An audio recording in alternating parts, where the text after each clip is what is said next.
Hey, we're in the book of Ecclesiastes. That's about in the center of the Bible, if you're not familiar with it, or if you haven't read it recently. It's near Psalms and Proverbs. And we've been going through this book, and we'll continue to do so for the next couple of weeks, and we find ourselves in chapter 4 of the book of Ecclesiastes. It's a brief chapter, so we'll read the whole chapter, and then we'll move into the subject matter for today. Solomon's writing, King Solomon, son of David. He says, "So I returned and considered all the oppressions that are done under the sun. And behold, the tears of such as were oppressed, and they had no comforter. And on the side of their oppressors there was power, but they had no comforter. Wherefore I praise the dead which are already dead more than the living which are yet alive. Better is he than both they which has not yet been, who has not seen the evil work that is done under the sun. Again I considered all travail, every right work, that for this a man is envied of his neighbor. This is also vanity and vexation of spirit. The fool folds his hands together and eats his own flesh. Better is a handful with quietness than both hands full with travail and vexation of spirit. Then I returned and saw vanity under the sun. There is one alone. There's not a second. Yea, he has neither child nor brother. Yet is there no end of all his labor. Neither is his eye satisfied with riches, neither saith he, for whom do I labor? Bereave my soul of good. This is also vanity and sore travail. Two are better than one, because they have a good reward for their labor. If they fall, one will lift up his fellow. But woe to him that is alone when he falls, for he has not another to help him up. Again, if two lie together, then they have heat, but how can one be warm alone? And if one prevail against him, two shall withstand him, and a threefold cord is not quickly broken. Better is a poor and wise child than an old and foolish king who will no more be admonished. For out of prison he comes to reign, whereas also he is born in his kingdom becometh poor. I considered all the living which walk under the sun, with the second child that shall stand up in his stead. There's no end of all the people, even of all that have been before them. They also that come after shall not rejoice in him. Surely this is also vanity and vexation of spirit." Remember, the book of Ecclesiastes is the story of Solomon's search for the meaning of life. And he often uses this phrase, under the sun, to speak of life without God, or life just lived in an earthly perspective. And the term vanity and vexation of spirit, you see it there several times. He uses that over and over, speaking of the meaninglessness of life. And he's kind of going back and summarizing his search as an old king. So we've seen him as the wisest man in the world and the richest man in the world and probably the most famous man in the world. But here, he's probably the loneliest man in town, like the Maytag repairman, I guess you'd have to say. The loneliest man in the world, Solomon. Loneliness. It's the oldest and the most universal problem of mankind. In Genesis chapter 2, verse 18, God said, "It's not good for man to be alone." Now remember, He had created everything, and every day He'd said, "It's good, it's good, it's good, it's good, it's good." And on the sixth day He said, "It's very good." But then God Himself said, "It's not good for man, for a person to be alone." So it's lonely at the top, Solomon says here. It's lonely everywhere. We see that in the movies. We see that in music. I remember when I was a boy, the first time I heard on the Grand Ole Opry, somebody sing, "I'm so lonesome I could cry." And it was a sad song. A lonely life. The music that's written, the movies that are made about loneliness. And when I think about famous people and how a lot of them live lonely and they die lonely, dying in their apartment or dying like, the artist formerly known as Prince, I guess he came back to that name, died in his elevator. Michael Jackson and Elvis Presley and Robin Williams and on, Marilyn Monroe, on and on we could go with famous people who seemed to have it all, and yet they were very lonely. Lonely at the top. I think about royalty and how lonely it must be to be a king like Solomon. He had all those women, he had all those people, he had all the money, he had all the pleasures, and yet here he is talking about loneliness. So loneliness is a deep problem. I was reading about Queen Victoria of England. She reigned for 63 years. They even called her reign the Victorian era, Victorian age. She reigned longer than any monarch in history until her great-great-granddaughter, who currently sits on the throne of England. And Queen Victoria's husband died, and she was grief-stricken. And one of her friends came to see her, and Queen Victoria said, "Oh my, now who call me Vicky?"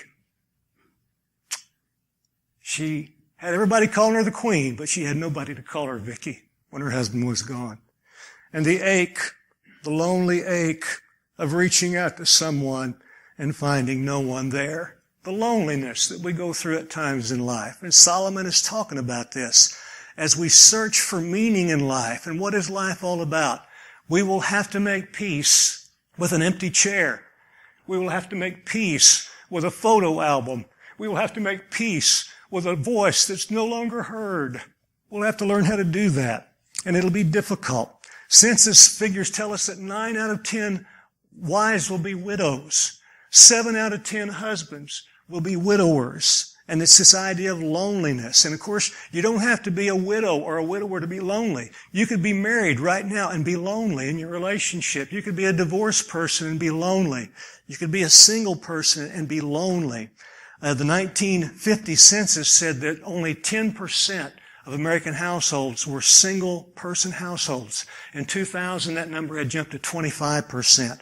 And so increasingly in America, we see a loneliness, a desolate feeling of not quite having what I need. And that's not to say that if you're single, you're a bad person.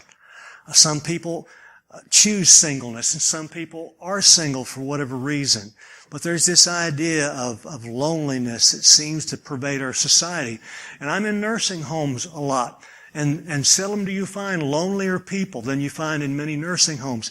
And yet I was surprised in my research that it's not the elderly today in America who are the number one group of lonely people. It's college students.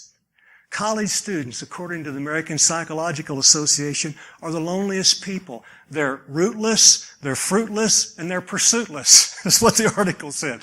They're lonely. They're away from home. They don't know what they want to do. They don't know where to go. And they have a great sense of loneliness and disconnectedness in our society. Robert Putnam, in his book, Bowling Alone, think of that title, Bowling Alone.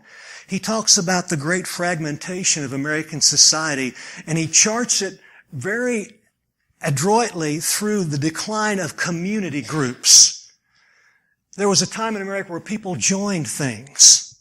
People belonged to things, community groups, civic organizations, fraternal organizations. And he says today that's on the decline in America. Young people, younger people, people in general don't want to belong to something. They don't want to commit to anything. They want to be catered to. They want to be catered to, but not committed to anything, was the idea of this book. And there was a lot of interesting aspects to this book called Bowling Alone. Wendell Berry is a great rural poet. He wrote a book about this idea several years ago called Distant Neighbors. The fact that we have neighbors we've never met and people that we don't know and people that we don't connect with. 25% of Americans in a recent survey said they have no close friends, and 43% said they have only one close friend, and that's their spouse. So that's an incredible 68% of Americans who say they have no one close that they can talk to except their spouse. And so we see this loneliness, this pervasive loneliness in our society, and the irony of it is we have all this technology for connecting.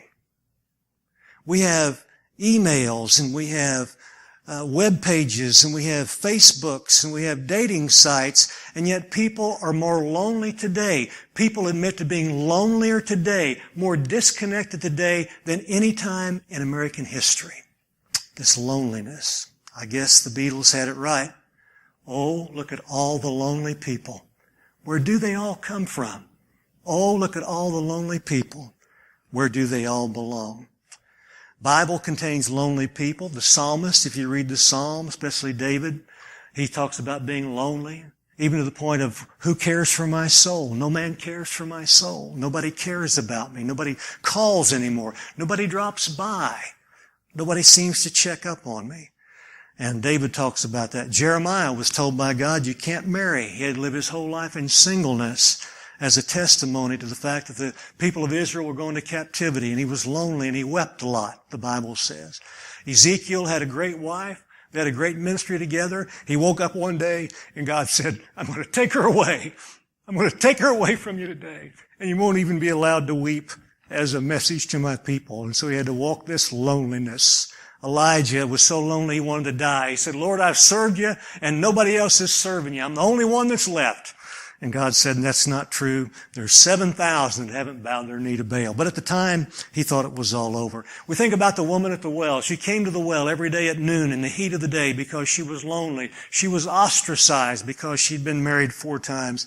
She was presently living with a man, and nobody would receive her. Nobody would accept her. And so she was part of society, but nobody touched her. Nobody reached out a hand to her. Nobody warmly welcomed her. And so she was alone. But Jesus came, didn't he? And he sat by the well. We think about blind Bartimaeus sitting by the side of the roadside begging, a blind man with nobody to support him, nobody to help him. And there he was alone, day after day after day. Think about the lepers in Jesus' day, the outcasts of society. They had to stand a good ways off. When people came near, they would have to say, unclean, unclean, unclean, so that people would avoid them. And there they were in society, not spoken to, not touched, not loved, and alone. And so here in Ecclesiastes 4, Solomon wants to talk about loneliness. And maybe you're feeling lonely today. Maybe you're missing somebody, or maybe you're at one of those stages of life where it's just not working out and you wonder, has God forgotten my email? Or something like that. And Solomon deals with this in a very structured way. If you look at chapter 4 of Ecclesiastes, he's going to say in verse 1, I returned and considered. And then in verse 4, again I considered. And then in verse 7, I returned and I saw. And then in verse 15, I considered. Now your version might say, I saw, or I observed, or I looked.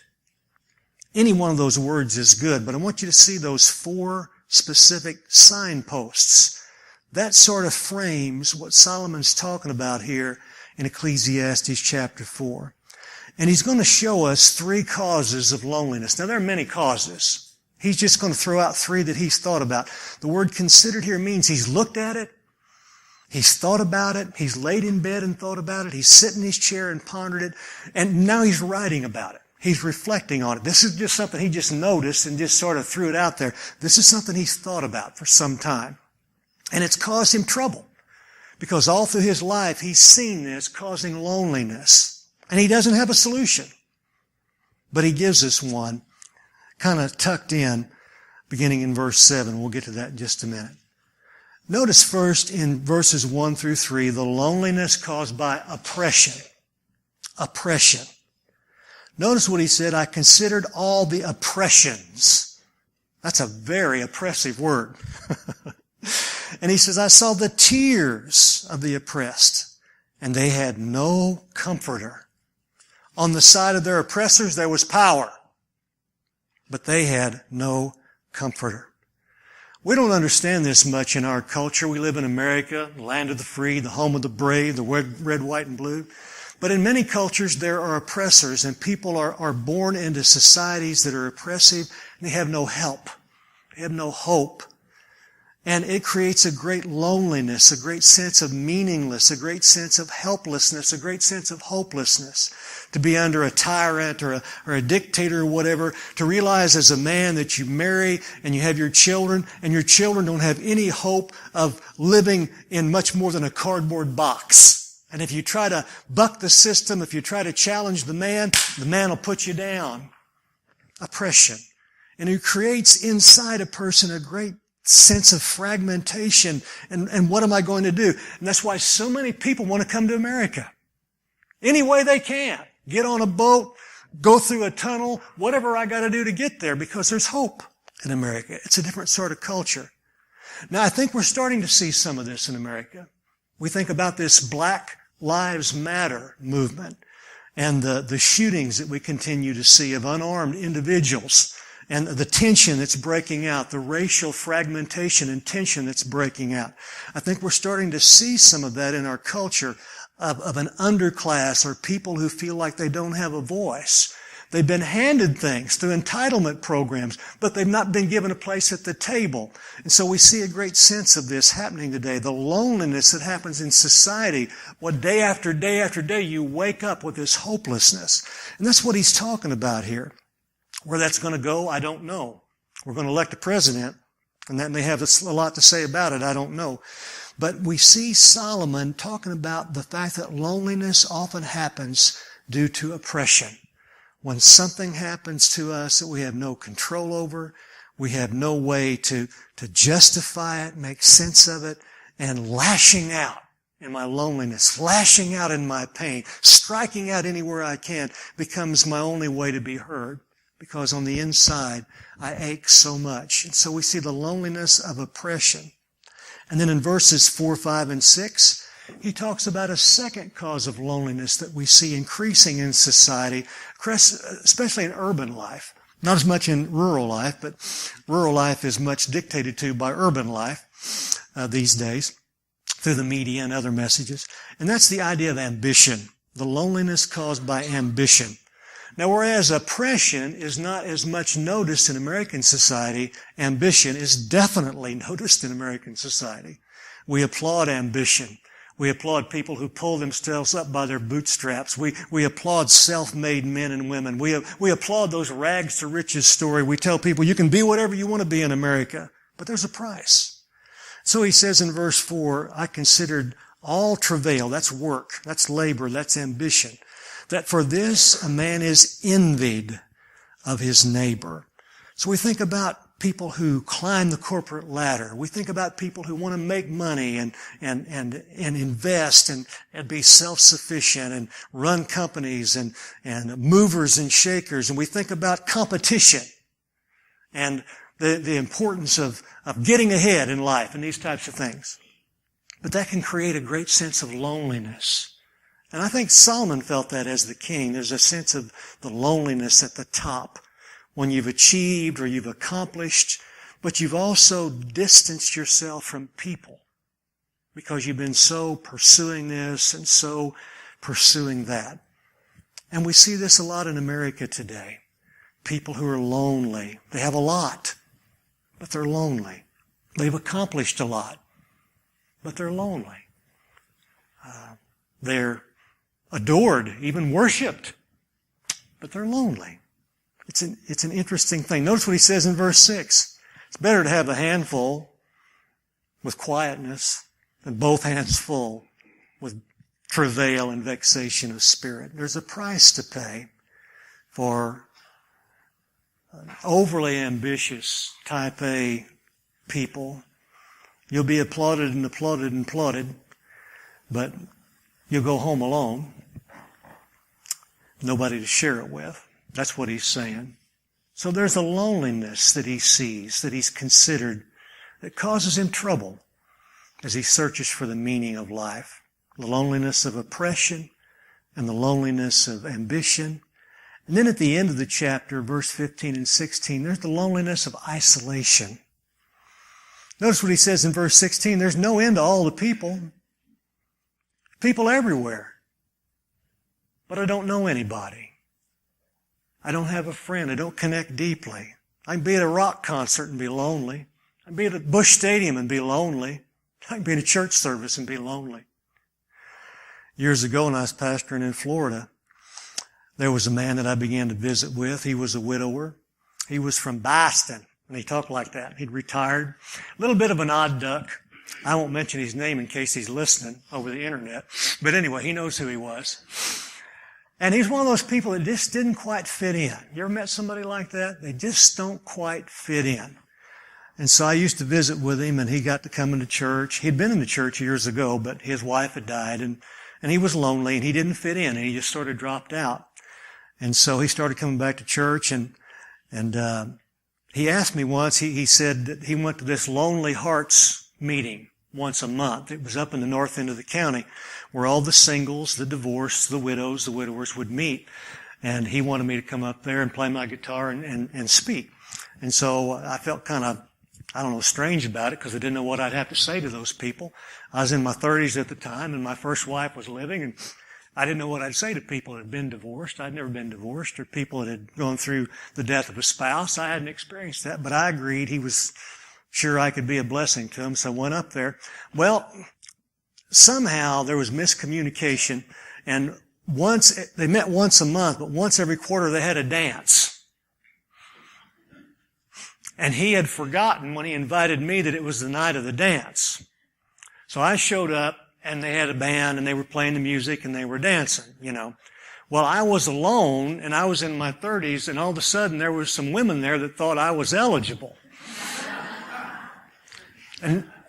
And it was really an awkward situation there for a minute, and he apologized. But I sat down there and I drank a Coke, and I was very gracious, and when I got asked to dance, I said no. When I went home, I had quite a story for my wife. But anyway, there I was in this room full of people, and they were dancing, but then they all went home alone. And I thought, how is it? We're like fish in an aquarium, swimming, swimming, swimming, but never touching each other. Isolation. And he's talking about that. The fact that we can have people all around us and yet feel like, God, my heart is breaking. Do you know who I am? Do you know where I am? Do you know what I'm going through? No one to connect with. No one to reach out and touch. No one to call me Vicky, said the Queen. We see that a lot. The causes of loneliness. They can rip the meaning right out of life. But the good news is Solomon gives us a cure. Tucked right here in the middle of the chapter. He says in verse 8, there's one alone and there's not a second. No child, no brother. Then he says in verse 9, two are better than one. And then he says in verse 11, if two lie together, they have heat. And then in verse 12 he says a threefold cord is not quickly broken. God's cure for loneliness is quite simple. It's just other people. It's relationships. With a spouse, we would call it companionship. Now you see this verse used a lot of times at weddings, verse 12. But it's more than a marriage situation because he talks about a child, he talks about a brother. He talks about the idea of companionship, a wife and a husband. Doesn't mean everybody needs to be married, or if you're divorced that you need to get remarried, or if you're widowed that you need to be remarried. It's not like that. But it's the idea that a companion can be a cure for loneliness. Companionship. Or friendship. The idea of a two-fold cord or two together. The idea of friendship. I've got a great friend. He calls me every once in a while from Martinsville, Virginia. He called the other day and I called him back. He's no longer in ministry. He had a stroke. He can't do it anymore. But he prays and he calls guys he prays for. He's quite a blessing to me. And his friendship, although I have not seen him since 1989, his friendship and the fact that we stay in touch is a great blessing to me. And after my wife died, he called and was a great comfort to me. And he continues to call. And he gets a lot of joy out of talking to me for some reason. We talk about preaching and stuff most people wouldn't be interested in, but he's great. And then the idea of fellowship. We think about the church and the fact that people don't join churches because the preacher's good or because the music's good or because they've got a good children's ministry. Most people join churches because of the fellowship. They need to connect.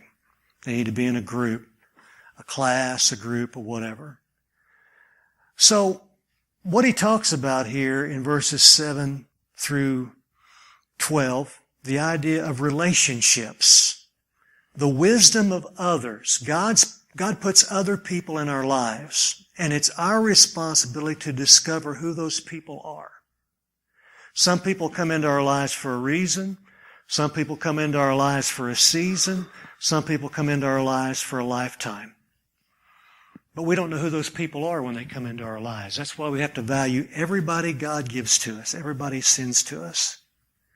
But people, other people, that's not enough to cure the problem of loneliness. Just like water is essential for your life, but water won't satisfy hunger. You can drink all the water you want, and you'll die eventually. You can have all the friends, all the relationships, all the church connections, and still die lonely. There's somebody you need in your life, and His name is Jesus. Jesus is the ultimate cure for loneliness. And if you look at verse 12, He says, a threefold cord, a rope of 3 strands. So if there's you and there's your spouse, you need Jesus in the center. If there's you and a friend, you need Jesus in the center. If there's you and somebody else, you need Jesus in the center. Jesus Christ needs to be the center of all your relationships.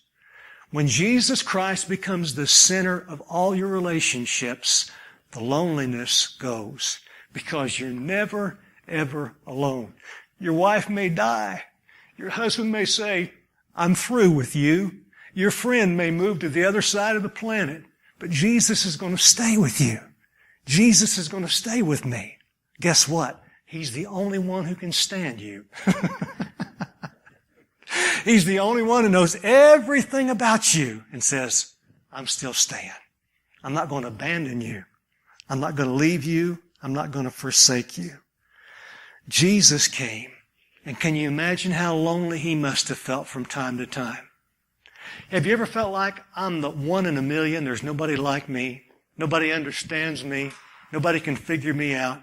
Think about Jesus. Nobody like Him. And here He was on planet Earth, walking it out. How many times did His mother not understand Him? Did His brothers not understand Him? How much ostracism and misunderstanding did He go through? And He just kept loving. He just kept forgiving. And ultimately, He went to the cross. Have you ever thought that the cross was the loneliest place on planet Earth? Have you ever thought that the cross was the loneliest work ever done? Paul would say in Hebrews that he did it all by himself. He cried out on the cross, my God, why have you forsaken me? The loneliest work ever done. Totally abandoned, totally isolated, totally forsaken. For you, for me, for us. He became lonely like that. So when we're lonely, we've got somebody to turn to.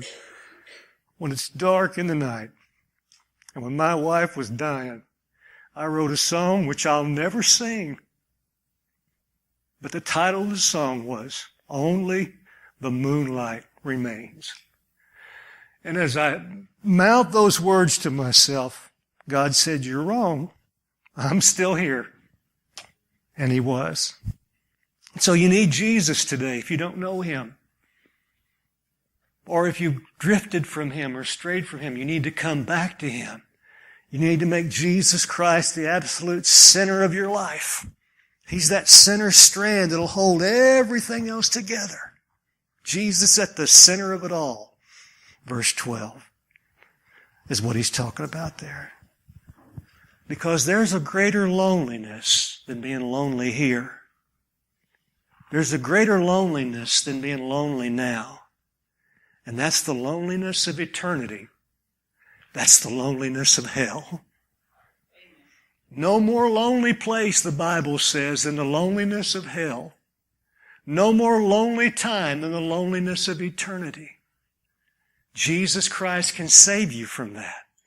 Jesus Christ will spare you from that if you turn to Him. I was in the Philippines several years ago, and I was so excited to go. Sherry had a blood clot in her heart in January. I didn't know if I was going to get to go. But she got better and she wanted me to go, and I went. And I was over there and I enjoyed it so much, preaching and teaching with Philippine pastors. But about Thursday, I got lonely. I got tired eating rice every day. And hearing them talk Filipino and walking around and having them say, Larry Bird, all the time. Taking my picture. At first I thought that was pretty cool, but after the 39th Larry Bird, I thought, enough of that. I don't look a thing like Larry Bird. But anyway, and so I was glad to finally be going home. And I got on the plane, we drove, I was preaching and teaching all the way to midnight the last night. We got in the car and they drove me to Manila. It was 3.5 hours away. Got there and got in the airport, and I flew from Manila to Tokyo, and I hadn't talked to my wife or my kids or anybody for 7 days. And I was really homesick. I really was. It surprised me. And I was sitting in the airport in Tokyo. True story. I couldn't make this up. Phone hadn't rung in a week because I was out of the service area, obviously. And my phone rang. I was sitting there in the Tokyo airport. The sun was just coming up, and my phone rang. And it was my wife. I never will forget it. And I wasn't lonely anymore. And the Lord says, the main reason we're lonely is because we're just not home yet. There's a loneliness about living here and the heartaches we go through and the heartbreaks we experience, the fragmentation of families, the difficulties of life. We're just not home yet. But He's calling us home. He's with us. He never leaves us or forsakes us. And He says, don't be lonely. I'm with you. Turn to me. Trust in me. Allow me to be the center of your life. Allow me to be the center of everything. And you'll never be alone. Solomon struggled here in chapter 4 trying to make sense of it all. But he had a hint. And he shares it with us. That loneliness is cured through the people that God puts in our lives. Find out who they are. Value them. Treasure them. But then ultimately loneliness is solved when we put God at the very center through His Son, Jesus Christ. Father, we thank You for being with us this morning. And I thank You for letting me ramble on and get a little blurby this morning about things. But Lord, I pray if there's somebody here that doesn't know You, that they would turn to You this morning. I pray if there's those that maybe drifted or strayed, that they'd come back to You. Father, if there's somebody here that just feels lonely this morning, they just have a sense of loneliness, that You'd remind them that You're with them, that You're as close as their heartbeat, You're close as breath, closer than life, that You're God, and You're not limited or hindered by anything that we're experiencing or going through. And that we can bring our lonely times, our lonely feelings to You, and that You understand. And it's not a sin to feel lonely. Sometimes sin brings loneliness because we feel guilty. We're ashamed. We feel bad because we've hurt somebody else through our sinful speech, our sinful act. But it's not a sin to be lonely and to have feelings of loneliness and to struggle at times. Where do I fit in? Where am I going? Here I am at this age, and I thought it'd be different. I thought things would be better. I didn't think that the hill would be this steep. I don't know what to do. And the Lord is saying to you, if that's you this morning, just turn to me, trust in me. I'm with you. Don't be afraid. I love you. Don't give up. I'm your God. I'm going to bring you through. Don't give up. I love you. I'm with you. And if that's you, as best as you can this morning, just make Him the center of the thing. Just put Him in the center. Just allow Him to become your all in all. Just let go and let God, as the old saying says. Just let Him be it. Let Him take care of that loneliness that you feel. He's there. And He cares.